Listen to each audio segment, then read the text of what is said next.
আজকে আমরা profit and লসের আরেকটি অঙ্ক করব। এটা তোমাদের আরও ভালো লাগবে। A seller sell his good 20% profit.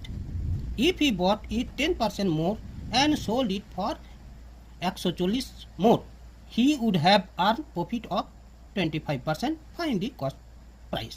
মানে একজন বিক্রেতা তার দ্রব্য 20% লাভে বিক্রি করেছে। যদি সে 10% বেশিতে কিনত এবং সে বিশত 140 টাকা বেশি দিয়ে, তাহলে সে লাভ করত 25%। তাহলে তার ক্রয় মূল্যটি কত? না, আমরা তাহলে ক্রয় মূল্য ধরছি। ক্রয় মূল্য সিপি সমান 100x। 20% প্রফিটে তার সেলিং প্রাইস হবে 120x। এখন দেখছি 10% মোর সে ক্রয় মূল্যটা করছে। তাহলে ক্রয় মূল্য হবে তাহলে এখন তার ক্রয় মূল্য হবে সিপি হবে 110x। তাহলে শর্ত অনুসারে বলেছে যদি সে বিক্রি করে 140 টাকা বেশি দিয়ে, তাহলে সে কি হবে, সে প্রফিট করবে কত? তাহলে আমি দেখতে পাচ্ছি এখন 140 টাকা বেশি হচ্ছে, মূল্য হচ্ছে এখন 120x প্লাস 140। ঠিক আছে, বিক্রয় মূল্য হচ্ছে।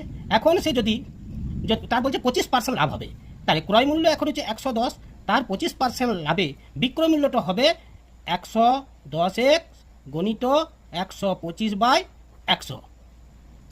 0 0 কেটে দিই, 5 25 সঙ্গে 125, 5 দুগুণে 10।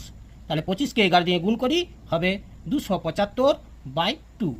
এখন 275x/2, 275x/2, এখানে হচ্ছে 275x/2।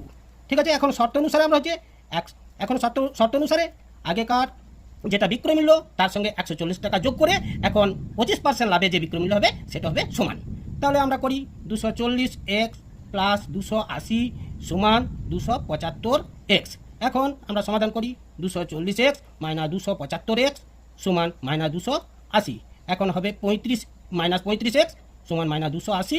এখন মাইনাস সে কেটে গেল, x সমান 280কে 35 দিয়ে ভাগ করি, 7 5 35, 7 4 8 40, 5 8 40। তাহলে নাও এখন আমাকে চেয়েছে ক্রয় মূল্য কত। তাহলে সিপি মানে কস্ট প্রাইস হচ্ছে 8 × 100 সমান 800 টাকা। অ্যান্সার তোমরা সবাই বুঝলে তো?